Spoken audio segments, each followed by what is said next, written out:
The Next Generation Leadership Initiative grew out of people thinking about the importance of transformation at this time, this hinge in history that we're into right now, where there are massive cultural shifts.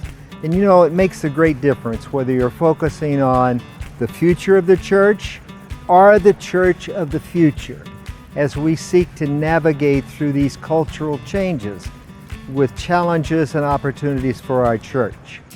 The dream, the wish, the hope for the Next Generation Leadership Initiative began in an exploratory conversation about 20 years ago.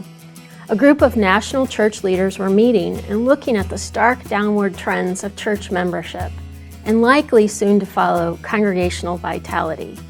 And they started to ask themselves, not in a panicky way, but in a seize the moment way, what would shift the system?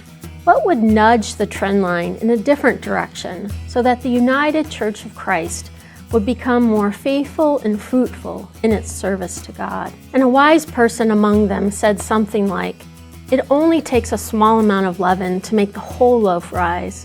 So what if we take 5% of our younger clergy, invest in developing their leadership capacities so that they become leaven for the whole church?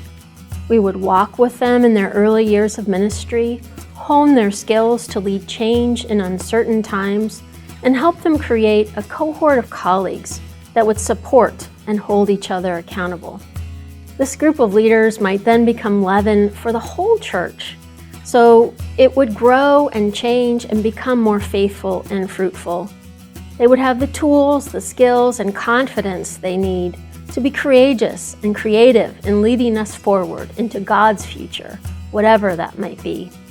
For several years, my church has been considering the construction of a youth center, which is something our town sorely needs. We've had the resources, we've had the desire, we've had the energy and the enthusiasm, but I wasn't sure as a leader how best to move this project forward.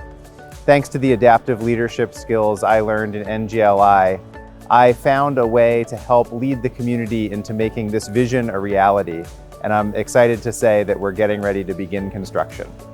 The Next Generation Leadership Initiative is a 6-year program. In the first 4 years, the cohorts are brought together twice a year for engagement in a core curriculum and a learning field trip. In the first year of the core curriculum, we focus on Bowen family systems and teach them about the advantage of being a self-differentiated leader. The second year covers adaptive leadership and focuses on leading change in an evolving context and how that impacts our work and inner life.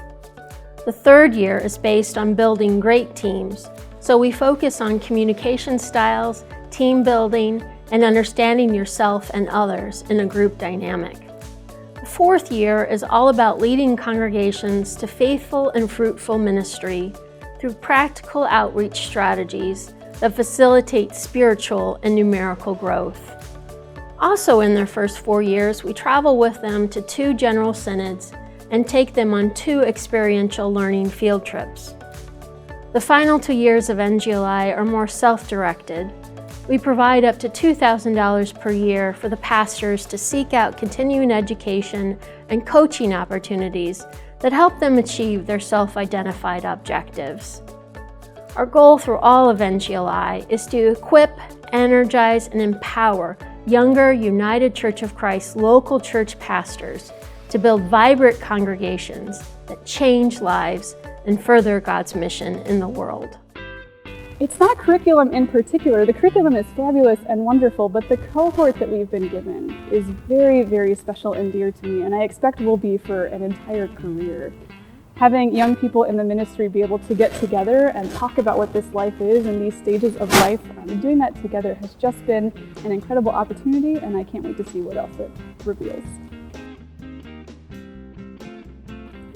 In ministry, there are constant tasks. There's a everlasting sense of anxiety and pressure. There's constant need and a constant demand to do things and do them well and do them now.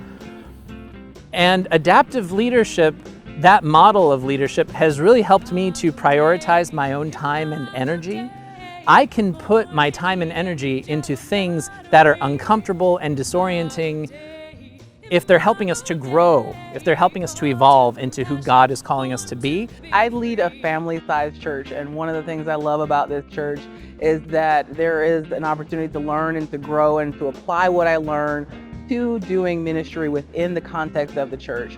We actually got to do our first leadership development training that I taught based on some of the information that I learned from NGLI. And so we had a family systems training opportunity.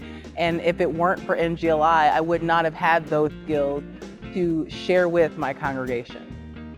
NGLI brings together younger clergy in their first parish to focus on leadership development issues that can undergird them as they navigate into this new future. When we focus only on the future of the church, oftentimes we're thinking about how can we survive? How can we keep our membership strong? How can we keep vitality and relevance as we face the future? When we look to the church of the future, we begin to allow the future to help us to evolve new forms of ministry and new opportunities for service and new ways of connecting and meeting the needs of people in a new time. I think it's really exciting to be a leader at this stage of the church right now, at this point in the church's life, because we're at a critical point where we can keep making choices that are about perpetuating our institutions for the sake of keeping the building open and perpetuating our institutions, or we can go a different way. One that is really grounded in this ancient witness we have that speaks of a way of real vital life, of liberation. The fullness of life is particularly important because people are literally dying inside these systems of patriarchy and capitalism and white supremacy. And the church has something to say about it. And we are part of a movement that goes down thousands of years. So I hope that we can start living more into that. Sometimes that will look like things dying. And that will be hard. And there will be grief. And we need to be ready for that. But we're people of the resurrection. And so I can't wait to see what new life comes up out of those places of death.